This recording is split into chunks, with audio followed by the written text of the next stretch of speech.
The first time the HOA president tried to stop my ranch workers, I thought it was a misunderstanding. Bad day, a simple argument over a private road. I was wrong because 3 days later, one of my foremen called me before sunrise. His voice sounded tense, not angry, not frustrated, concerned. He said a man from the HOA was standing in the middle of the access road, refusing to move, telling every ranch truck to turn around, telling every worker they weren't allowed to use the road anymore. At first, that sounded ridiculous. The road had been there for decades. Long before the HOA existed, long before any of those houses were built, but when I arrived, I found pickup trucks backed up for nearly half a mile, workers standing around, equipment sitting idle, and one HOA board member acting like he owned the place. What happened next started a dispute that lasted months. Surveyors got involved, lawyers got involved, county officials got involved. Property records that hadn't been touched in almost 40 years suddenly became very important. Because the HOA board had made one huge mistake, a mistake nobody bothered to check before trying to throw my workers off that road. They assumed the bridge belonged to them. It didn't, and they had no idea that every single homeowner inside that neighborhood relied on that bridge every day. The same bridge sitting entirely on my property. The same bridge they would soon discover they couldn't live without. And when that truth finally came out, everything changed. The HOA board member kept standing in the road. Arms crossed, blocking trucks loaded with fencing supplies, blocking feed deliveries, blocking workers who had been using that route for years. Nobody wanted a confrontation. My foreman tried explaining it calmly. The man didn't care. He kept repeating the same thing. The HOA had authority over the road. The HOA had voted. The HOA had decided ranch traffic was no longer allowed. That was the first strange part, because nobody from the HOA had ever contacted me. No letter, no notice. No meeting invitation. Nothing, just a man standing in the middle of a road pretending the decision had already been made. I parked my truck and walked over. Several workers watched from a distance. The board member seemed confident, almost too confident. He immediately started talking about property values, noise complaints, dust complaints, truck traffic. He said residents were tired of seeing ranch equipment every morning. I listened. Then I asked a simple question: who owns the road? The answer came fast. He said the HOA did. No hesitation. No uncertainty. Just confidence. The problem was, I wasn't completely sure he was right. Neither was he. As it turned out, he was just assuming. That conversation lasted less than 10 minutes. Then he threatened fines. Not against me. Against my contractors. Against delivery drivers. Against anyone using the road. The workers started looking nervous. Some were local guys. They didn't want problems. They didn't want angry residents filing complaints. One truck driver simply turned around and left. He said he'd come back when the dispute was settled. That cost us half a day. Maybe more. The board member seemed pleased. Like he had scored a victory. What he didn't know was that I had already called the county assessor's office. I wanted records. Maps. Easements. Anything showing exactly who owned what. Because something felt off. Very off. The neighborhood itself wasn't old. Most of the homes had been built around 12 years earlier. My ranch had been there for generations. Long before the development. Long before the gates.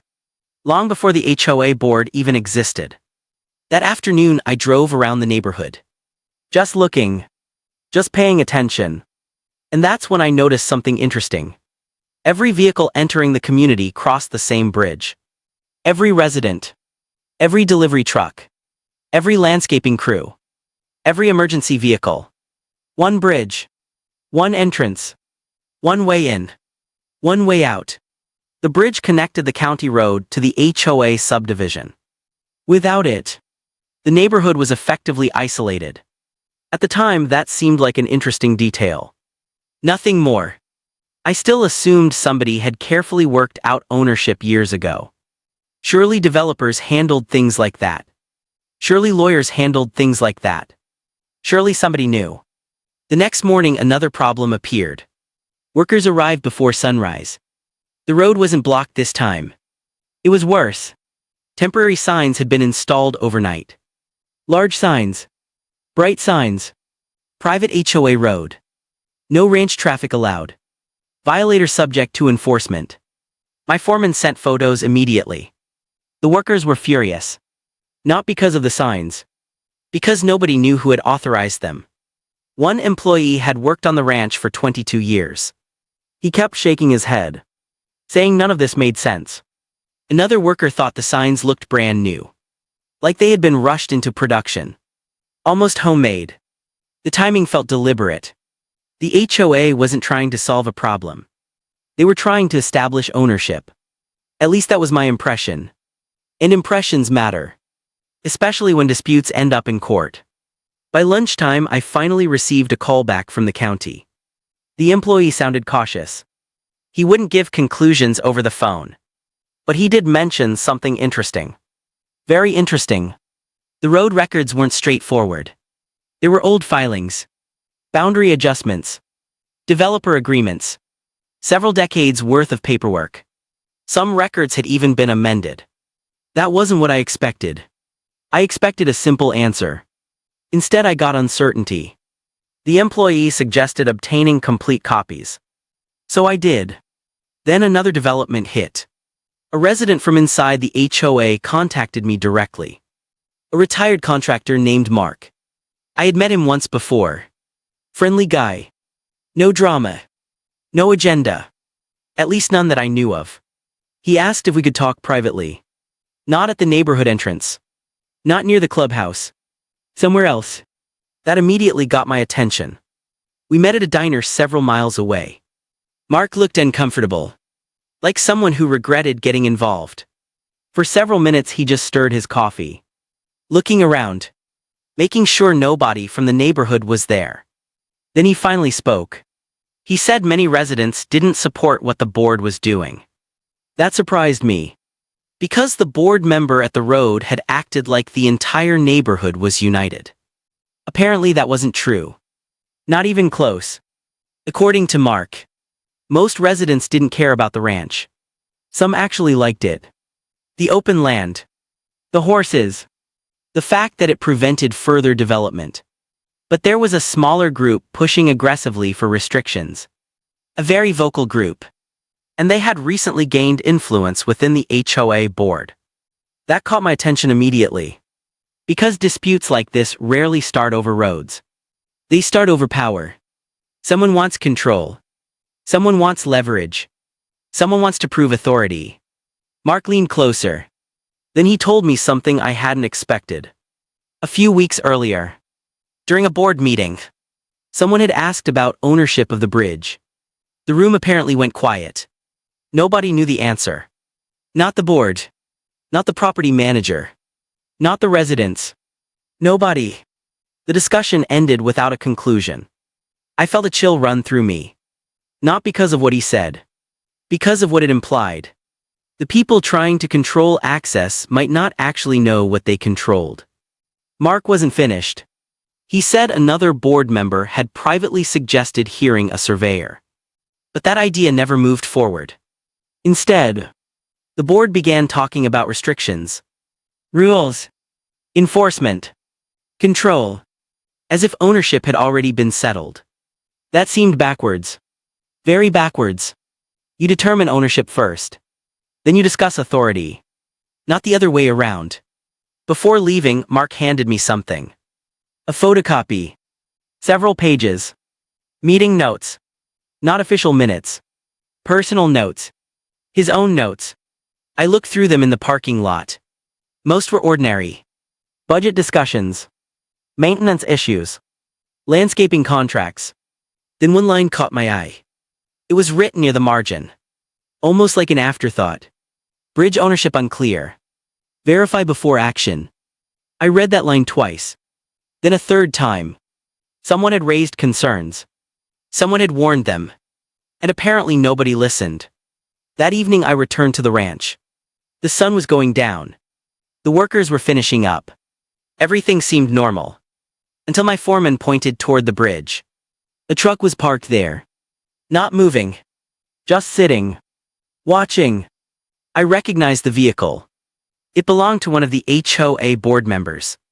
The same group pushing the restrictions. The truck remained there for nearly an hour. Watching workers leave. Watching equipment move. Watching everything. The next morning things escalated again. This time county deputies arrived. Not because of us. Because someone had reported unauthorized commercial traffic.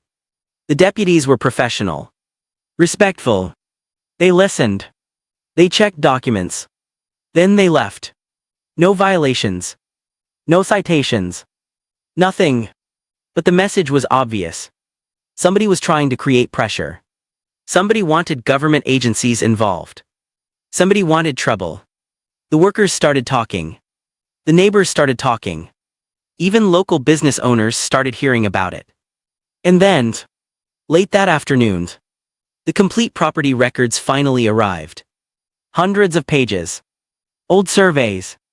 Developer filings. Easement agreements. Maps dating back decades. I spread everything across a large table inside the ranch office.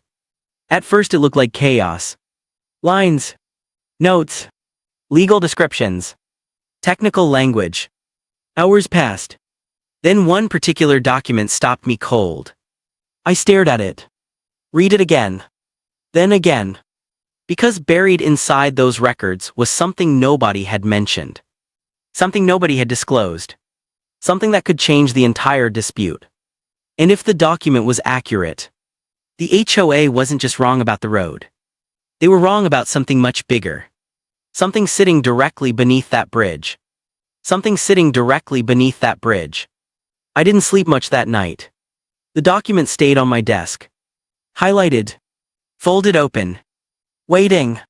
Every time I looked at it, the same question came back.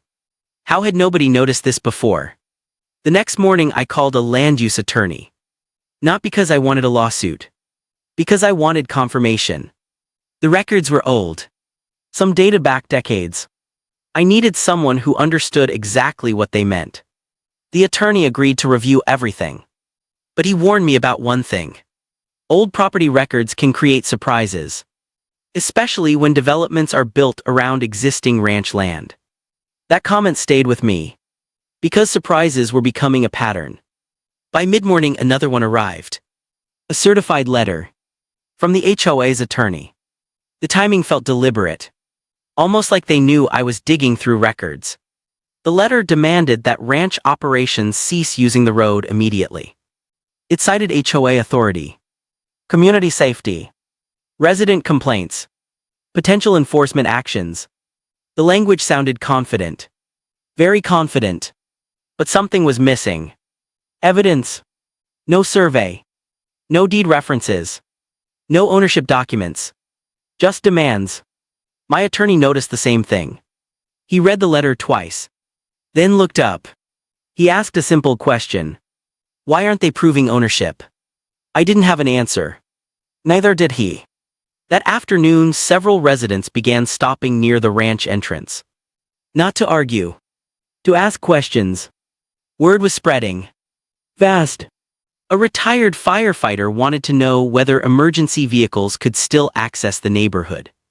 A contractor wanted to know whether deliveries would be affected. Another resident seemed genuinely worried. He said his family had moved there because the community felt stable. Now people were hearing rumors. Lots of rumors. Some claimed the HOA was about to close the entrance. Others claimed the ranch owner was preparing to block access. Neither was true. But fear has a way of growing when information disappears. Especially inside HOA communities. Then another twist appeared. A survey company truck showed up near the bridge. Not hired by me. Not hired by the county. The HOA had finally hired surveyors. At first I thought that was a good sign. Maybe they were finally trying to verify facts. Maybe somebody had realized assumptions weren't enough. The survey crew spent most of the day taking measurements. Photographing markers. Reviewing boundaries. Several residents gathered nearby. Watching. Waiting. The atmosphere felt tense. Nobody knew what the surveyors were finding. And the surveyors weren't talking.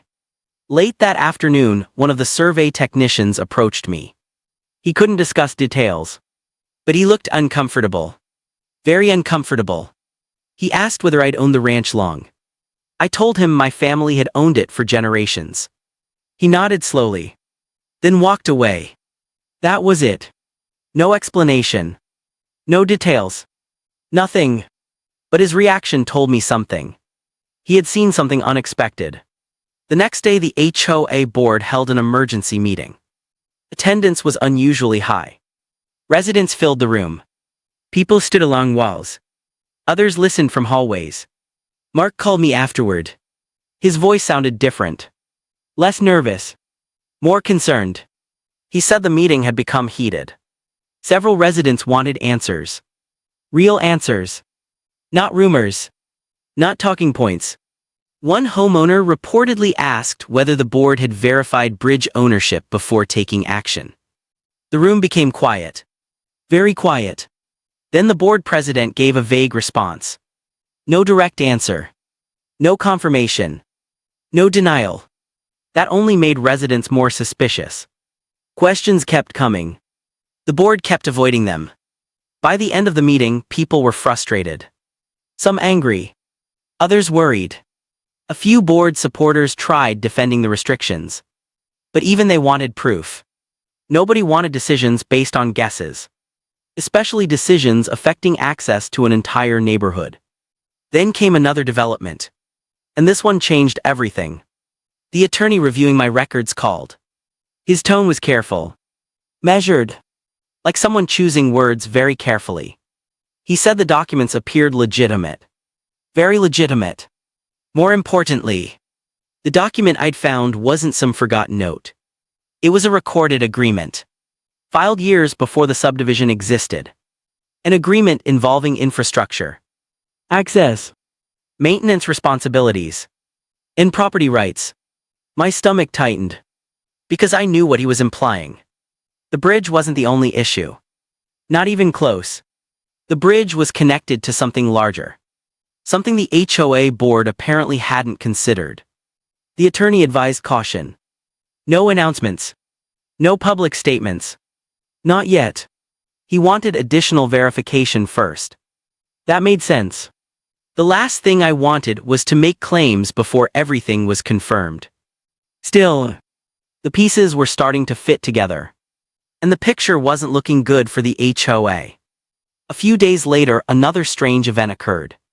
Several workers arrived before sunrise. Everything seemed normal. Then they noticed fresh paint markings near the bridge. Survey markings. Boundary indicators. Flags. Reference points. Someone had returned overnight. More measurements. More investigation. The workers photographed everything. So did several residents. By lunchtime, those photos were circulating throughout the neighborhood. Questions multiplied. Speculation exploded. People wanted answers. The board wasn't providing any. Then came the mini twist nobody expected. One of the HOA board members resigned. Without warning. No public explanation. No detailed statement. Just a short announcement. Effective immediately. That caught everyone's attention. Especially because he had been one of the strongest supporters of the restrictions. Residents immediately started talking. Had he learned something? Had he disagreed with the board? Had he seen the survey results? Nobody knew.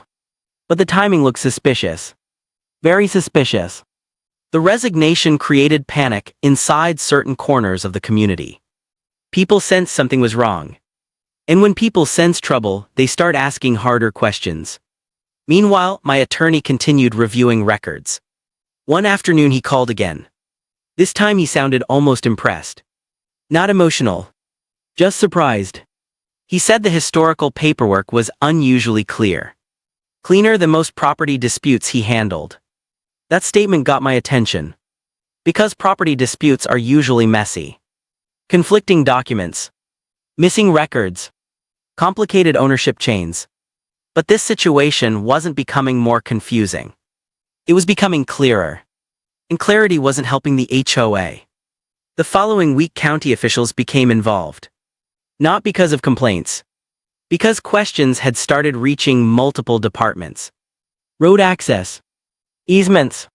Maintenance responsibilities. Infrastructure ownership. Everyone wanted the same thing. Verification. The county wasn't taking sides.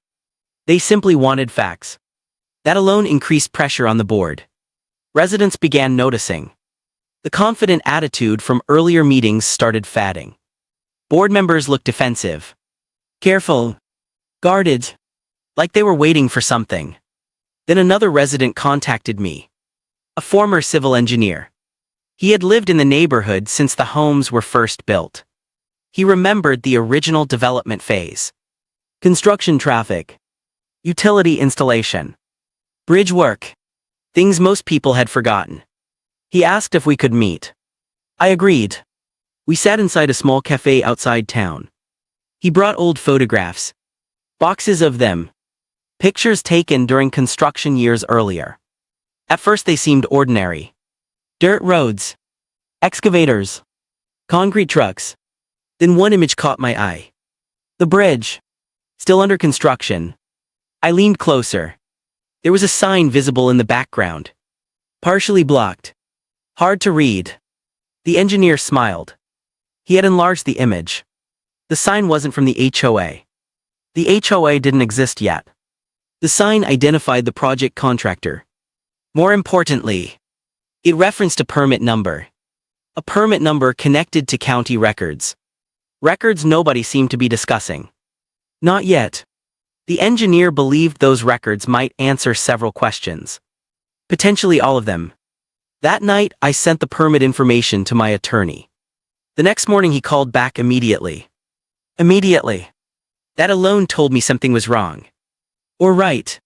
Depending on how you looked at it. He had located related filings. Additional filings. Documents that appeared connected to the same agreement I'd already discovered. The more we looked, the more one conclusion kept appearing. Again and again. The HOA board had built its entire strategy on an assumption. One assumption. And that assumption appeared to be collapsing. Fast. Still. We needed final confirmation. One last piece. One missing link. Then the county scheduled a formal records review meeting. Representatives would attend. Survey information would be discussed. Historical documents would be examined. Interested parties could be present. Including the HOA. Including me. Including legal counsel. Mark called that evening. His voice was tense. He said board members had been meeting privately all week. Residents were noticing unusual activity. Phone calls. Closed-door discussions. Emergency consultations. Something was happening behind the scenes. Something significant. Then he told me one final detail. A detail that stopped me cold. According to someone inside the HOA leadership, the completed survey results had already been delivered. Several days earlier. The board had seen them. But they hadn't shared them with residents. Not a single page. Not a single conclusion. Nothing. And if that rumor was true, then the board already knew exactly what was about to come out at the county meeting. The question was no longer whether they were wrong. The question was how wrong. And in less than 48 hours, everyone was about to find out. Everyone was about to find out. The county meeting took place on a Thursday morning. The room was larger than I expected. And far more crowded. County officials sat at one end. Attorneys filled several rows. Surveyors brought maps. Residents arrived early. Some stood along the walls because there weren't enough seats. The atmosphere felt different from previous HOA meetings. Nobody was there to argue about landscaping. Nobody was there to discuss parking rules. This was serious. People knew it. You could feel it. The HOA board arrived together. Most avoided eye contact. A few residents noticed. Whispers started immediately. Mark was already there. He gave me a small nod. Nothing more. Nobody seemed interested in casual conversation. Everyone wanted answers. The meeting began with a review of property records. Slow. Methodical. Professional. The county official leading the discussion wasn't dramatic. He simply worked through the documents. One by one. Dates. Filings. Boundary descriptions. Recorded agreements. Several residents looked confused. The legal language wasn't easy to follow. But then the survey maps appeared. And suddenly everyone paid attention. Large diagrams were displayed. Property lines. Road easements. Bridge boundaries. Infrastructure corridors. Now people could actually see what was being discussed. One of the surveyors explained their findings. Carefully. Precisely. No opinions. Just measurements. Just facts. The room stayed quiet. Very quiet. The first major finding involved the access road. Not all of it. Only certain sections. Some portions were subject to easements. Other portions were not. The details mattered. A lot. Several HOA board members began taking notes. Rapidly. One attorney leaned forward, listening closely. Then the discussion shifted toward the bridge. And everything changed. The surveyor pointed to a section of the map. Several residents stood to get a better view. The bridge structure itself wasn't located where many people assumed. Not entirely. The boundaries told a different story. A much different story. You could actually hear people reacting. Soft comments. Confused murmurs. One homeowner shook his head. Another looked genuinely stunned. The surveyor continued. The county official asked questions. Clarifications followed. Then one board member interrupted. He challenged part of the findings. The surveyor remained calm. He referenced additional records. Additional measurements. Additional filings. Everything matched. The challenge went nowhere. That was the first visible crack. The confidence that had defined the HOA leadership for weeks started disappearing. Residents noticed. Everyone noticed. Then my attorney requested permission to introduce additional documents. The room became even quieter. Because these weren't new documents. They were old documents. Very old. Recorded long before the subdivision existed. Long before any HOA meetings. Long before any current residents had purchased homes there. The county official reviewed them carefully, then asked the surveyor several questions. The answers seemed to confirm something important. Something significant. Several board members suddenly looked uncomfortable. Not nervous. Worried. There is a difference. And this was worry. Real worry. The next hour felt strange. Not dramatic. Not explosive. Just steadily revealing. Like pieces of a puzzle finally fitting together. Every new document reinforced the previous one. Every new record pointed in the same direction. And that direction wasn't helping the HOA. Residents started asking questions. Lots of questions. One homeowner wanted to know why the board hadn't disclosed the survey results. Another asked whether legal advice had been ignored. A retired engineer asked whether due diligence had been performed before restrictions were announced. The board struggled to answer. Their responses became shorter. Less certain. More defensive. Then came the mini twist. One of the surveyors revealed that he had actually raised concerns during the initial review. Weeks earlier, before the restrictions escalated, his recommendation had been simple. Verify ownership before taking enforcement actions. The recommendation had been documented. Officially documented. The room went silent. Several residents turned toward the HOA board. Nobody spoke. Nobody needed to. The implication was obvious. Warnings had existed. And those warnings appeared to have been ignored. Mark later told me that was the moment many residents stopped supporting the board. Not because of ownership issues. Because of trust. People can accept mistakes. What they struggle to accept is being kept in the dark. The meeting continued. And then the county official finally addressed the issue that had started everything. Authority. Who actually had authority? What authority existed? Where it applied? And where it didn't? The explanation wasn't favorable to the HOA. Certain assumptions made by the board were unsupported. Several enforcement threats lacked foundation. Some actions should never have been taken without verification. That statement landed hard. One resident actually laughed. Not because it was funny. Because the situation had become so absurd. For weeks people had been arguing. Threatening. Posturing.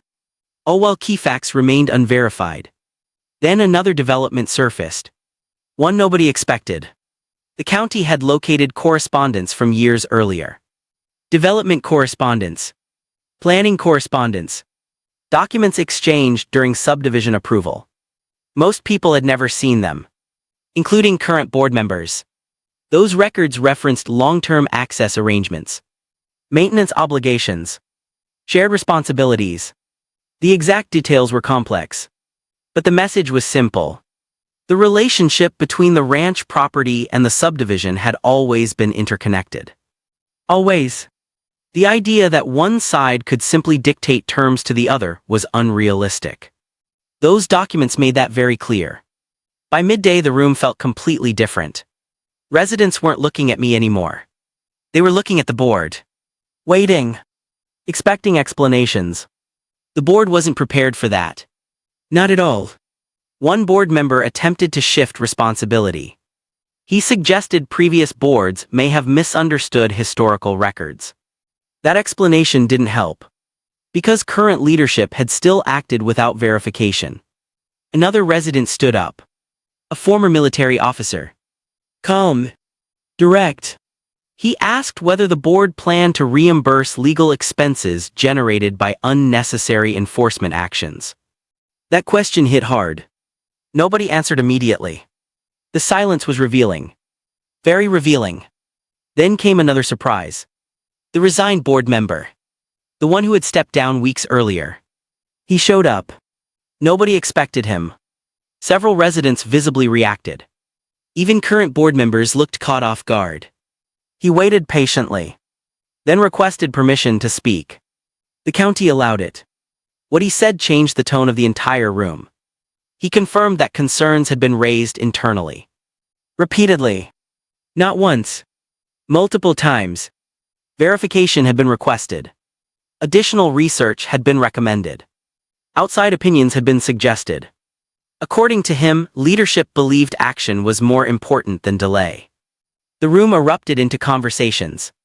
Not shouting. Just shock. The former board member wasn't angry.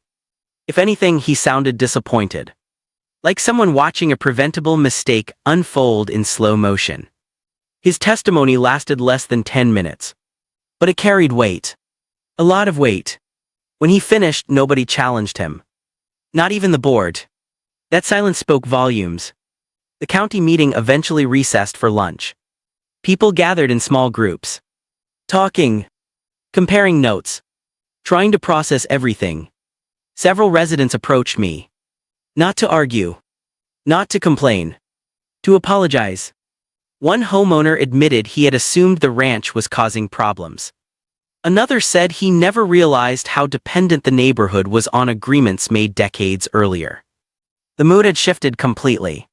But the biggest revelation still hadn't happened. Not yet. Because during lunch, my attorney received a call. A call he'd been waiting for. Final confirmation. One last verification. The missing piece. The piece connected directly to the document I had discovered weeks earlier. The one involving infrastructure beneath the bridge. When he hung up, his expression changed. I had worked with attorneys before. Usually they remain neutral. Controlled. Measured. This time was different. He looked almost stunned. Not because the information was unclear. Because it was crystal clear. The final verification didn't weaken our position. It strengthened it. Substantially. Far more than either of us expected. He leaned toward me. Lowered his voice. And said something I will never forget. If this is correct, the board has no idea how much trouble they've created for themselves. A few minutes later, everyone returned to the meeting room. Residents. Officials. Surveyors. Attorneys. Board members. Nobody realized the biggest discovery of the entire dispute was about to be presented. Nobody except a handful of us. And judging by the expressions on several HOA leaders, they still hadn't figured it out. Not yet. But they were about to. Because the next document scheduled for review wasn't about roads. It wasn't about easements. It wasn't even about the bridge itself. It was about the critical piece of infrastructure hidden beneath it. The same infrastructure that every single homeowner depended on. Every day. And once that document was read into the record, the entire balance of power was going to change. The entire balance of power was going to change. The county official called the meeting back to order. Conversation stopped. Chairs slid forward. People settled in. Nobody wanted to miss what came next. The document was placed on the screen. At first glance it didn't look important. Just another old filing. Another agreement. Another page buried inside decades of records. But this one was different. Very different. The county official began reading. Slowly. Carefully. The room became completely silent. The agreement had been recorded years before the subdivision was approved. It involved the ranch property. It involved the bridge. And it involved critical utility infrastructure running beneath the bridge structure. That got everyone's attention immediately. Heads turned. Pens stopped moving. Several residents leaned forward. The official continued. The infrastructure wasn't owned by the HOA. It wasn't owned by the developer. And it wasn't controlled by the board. The rights associated with that infrastructure were tied directly to the ranch property through a recorded easement and maintenance agreement. A long-term agreement. An agreement that had survived every ownership change. Every development phase. Every subdivision filing. Everything. For several seconds nobody spoke. Then someone finally asked the obvious question. What infrastructure? The answer landed like a weight across the room. The main water transmission line. The line serving the entire neighborhood. The line crossing beneath the bridge. The line connected to every house. Every lawn sprinkler. Every fire hydrant. Every connection. Every resident. The room erupted. Not shouting. Shock. Pure shock. Several homeowners looked at each other in disbelief. One resident actually stood up. Then sat back down. The realization was spreading. Fast. The neighborhood's water service depended on infrastructure connected to agreements involving the ranch. Not because I controlled their water. I didn't.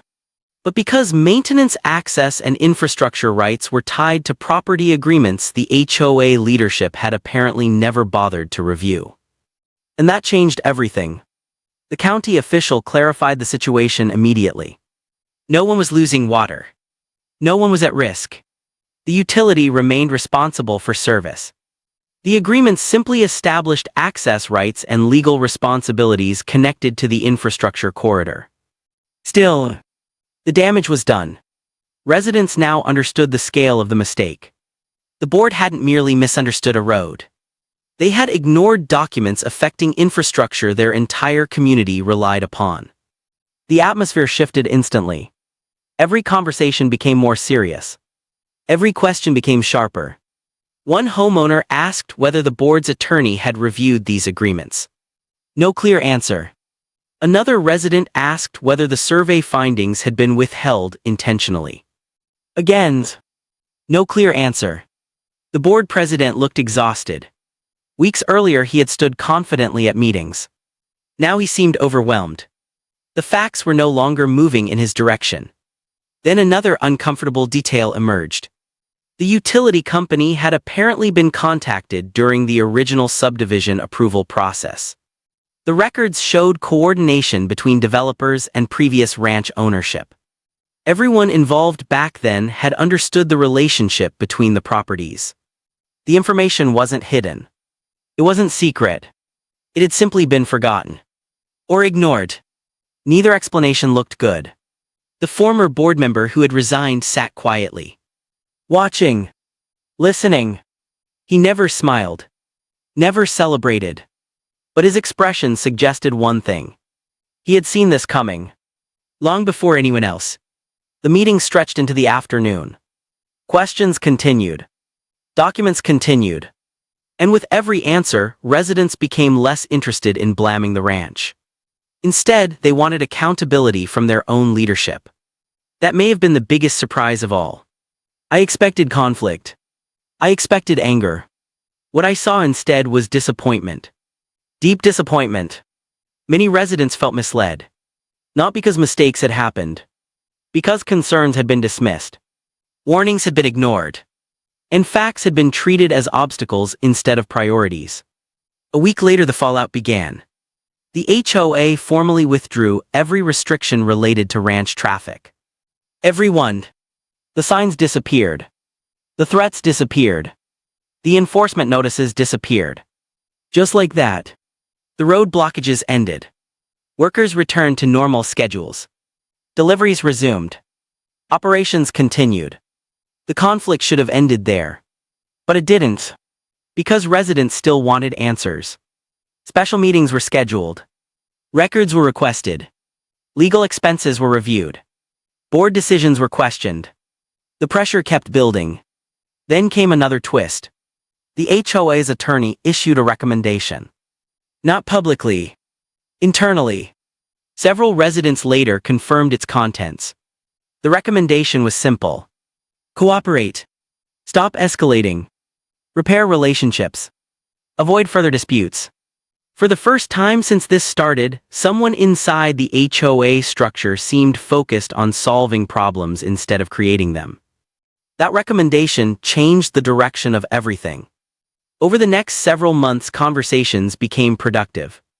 Actual solutions emerged. Maintenance responsibilities were clarified. Access procedures were documented. Emergency coordination plans were updated. Things that should have happened years earlier finally happened. Ironically, the dispute accomplished something useful. It forced everyone to examine records nobody had looked at in decades. The process wasn't pleasant, but it created clarity. And clarity prevented future problems. One afternoon, Mark stopped by the ranch. We stood near the same road where the conflict had started. Workers were moving equipment. Trucks were coming and going. Everything looked normal again. Mark laughed. Not loudly. Just enough to break the tension. He pointed toward the bridge. Then shook his head. He said the entire neighborhood had spent weeks arguing about something nobody understood. And he wasn't wrong. The strangest part was how preventable it all had been. A few phone calls. A survey. A records review. Any one of those steps could have avoided months of conflict. Instead, people made assumptions. And assumptions became policies. Then those policies became threats. And eventually reality caught up. The former board president resigned a few months later. Several other positions changed hands during the next election cycle. Residents wanted a different approach. Less confrontation. More transparency. From what I heard, turnout reached record levels. People who had never attended HOA meetings suddenly became involved. They wanted oversight. They wanted accountability. Most of all, they wanted facts before decisions. A reasonable goal. The county officials eventually closed their review.